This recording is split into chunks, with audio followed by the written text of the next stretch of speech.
देखो, भजन छूटे तो हम कुछ नहीं मानते। हानि हरिवंश के नाम अंतर पड़े, लाभ हरिवंश उच्चरित बानी।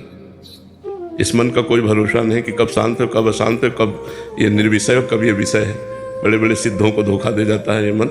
इसलिए हमारे मन का थर्मामीटर कि ठीक है कि नहीं, भगवत स्मरण है। अगर हमारा भगवत स्मरण चल रहा है तो सब ठीक है। कहे हनुमंत विपत्ति प्रभु सोई, जब तो सुमिरन भजन न होई। निर्भयता तो आतंकवादियों को ही है, ये निर्भयता नहीं चाहिए। मृत्यु से तो कितने लोग निर्भय हैं, मृत्यु को कुछ समझते ही नहीं, अपने को मारने के लिए तैयार हैं। ये निर्भयता नहीं। जिसमें भगवत स्मरण चलता है और भगवान के बल से सब कुछ विस्मरण हो गया, वो खास बात है। समझो हमारी बात को। तो इसलिए भजन तो खास होता नहीं है, फिर हम खास कुछ नहीं है। खास चीज़ तो वही है ना, भजन। किसका प्रश्न है? खास चीज़ भजन है। अगर भजन नहीं है तो भजन, निरंतर भजन, तद विस्मरण परम व्याकुलते। प्रभु का विस्मरण होने पर व्याकुलता पैदा हो जानी चाहिए। तो सत्वगुण के लक्षण है दया, शांति, निर्भयता, ये दैवी संपदा के लक्षण है। ये हमको इससे क्या तात्पर्य है? जो हमारा उद्देश्य है वो है निरंतर भजन। राधा राधा राधा श्री, हर श्वास प्रश्वास पे होती है। ये ऐसी निर्भयता कोई खास अभी नहीं है। और हमारा थर्मामीटर ही अध्यात्म का है भजन स्मरण। यस्य स्मरण मात्रेण जन्म संसार बंधनात् विमुच्यते, नमस्तस्मै विष्णुवे प्रभु विष्णुवे। जिनका स्मरण मात्र संसार सागर से मुक्त कर देता है। गीता सुनने के बाद अर्जुन जी को स्मृति प्राप्त हुई। नष्टो मोहा स्मृति लब्ध्वा तत्प्रसादान मयाच्युता। तो हम स्मृतिवान बने, हम भजन परायण बने। निरंतर हमारा नाम जप चलना चाहिए, कुछ और हो या ना हो। खास बात नाम जप है, इस पर ध्यान देते रहिए, इसको बढ़ाते रहिए। और तो शतोगुण के लक्षण हैं। शतोगुण में महान लक्षण प्रकट होते हैं, लेकिन उन लक्षणों का भी त्याग करके उनसे भी दिव्य लक्षण जो है त्रिगुणातीत स्थिति प्राप्त करनी होती है। और वो भजन से होगी। अगर भजन खास नहीं तो बात नहीं। चलते फिरते, खास बात तो भजन ही, चलते फिरते उठते बैठते खाते पीते जितनी देर भगवत चर्चा की वो कृष्णार्पणमस्तु की, राधा वल्लभ अर्पणमस्तु। शेष समय नाम जप चल रहा है। कोई मिला तो सात्विक भाषा से हमने वार्ता कर ली, नहीं मौन नाम जप चल रहा है। ये साधना है। तो साधन परायण रहो।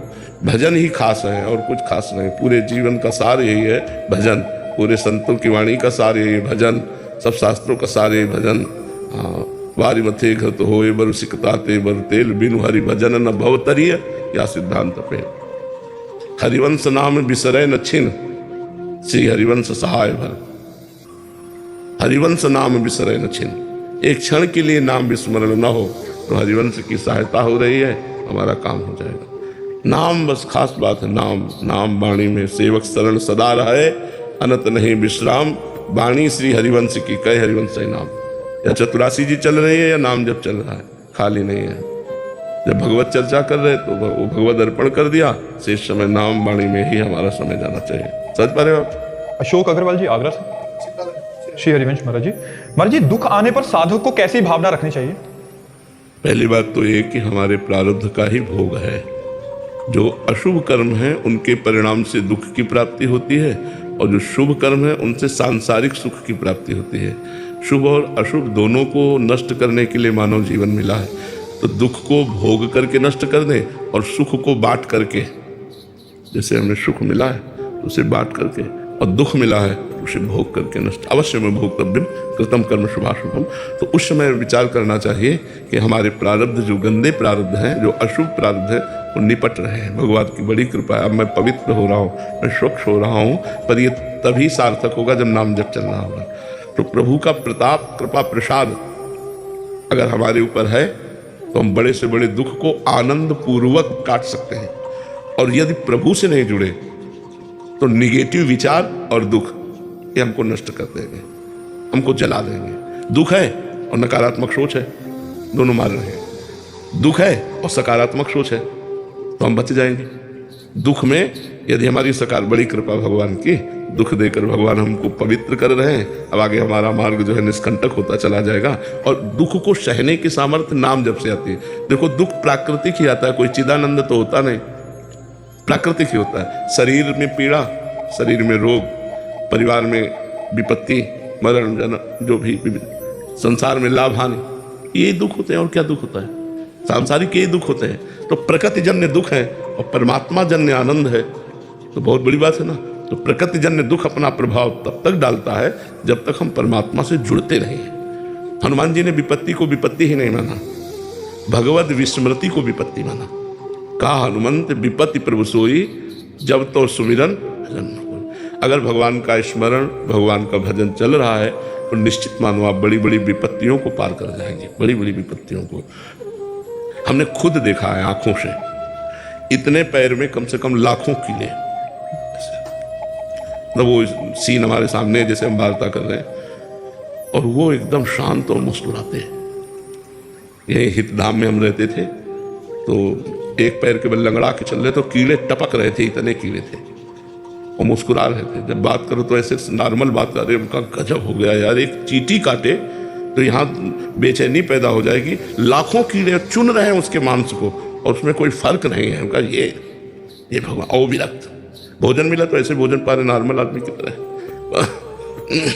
ऐसे बस निकलता था मतलब, और सहज में सहज हम मतलब देख के हमें घंटों सहम गए हम देख करके कि यार ऐसी स्थिति कि लाखों कीड़े पैर को जिंदा चुन रहे हैं और वो आदमी खान पान और मुस्कुरा रहा है, बात कर रहा है। भगवान में बड़ी सामर्थ्य है। सावई मन कृष्ण पदारविंद, यदि मन हमारा भगवान के चरणारविंद में लगा है और तन दुखी है तो कोई फर्क नहीं, और यदि मन भी तन में लगा हुआ है तब तो फिर बड़ी समस्या है। फिर तो देखो पूरा संसार व्याकुल है इसी। तो अपने मन को प्रभु में लगाकर दुख को हम सहें, वो हमारा आगंतुक प्रारब्ध है, जो पूर्व में किया हुआ कर्म अशुभ है उसी का फल है। मितेश जी मुंबई से। श्री हरिवंश। श्री हरिवंश महाराज जी, गुरुदेव भगवान, वृंदावन और निज वृंदावन में क्या अंतर है? वही प्रेमानंद और निज प्रेमानंद में क्या अंतर है? अब इसमें पहली बात तो कोई अंतर नहीं है और दूसरी बात अंतर है कि जिसे हम प्रेमानंद मानकर शरीर देख रहे हैं वो प्रेमानंद नहीं है। नहीं, प्रेमानंद कुछ और ही है जो हमें इन चर्म चक्षुओं से दिखाई नहीं देगा, लेकिन हम कहते हैं प्रेमानंद है, वो है इसी में। इसलिए ऐसे करना कोई झूठ नहीं हुआ, और जब हम उसका विच्छेद करें, व्याख्या करें उसकी, तो वो अलग नहीं है, वो वही है और वो उससे अलग नहीं है। जैसे विराट रूप कौन है? श्री कृष्ण। लेकिन श्री कृष्ण को देखते हुए क्या विराट को देख लिया क्या?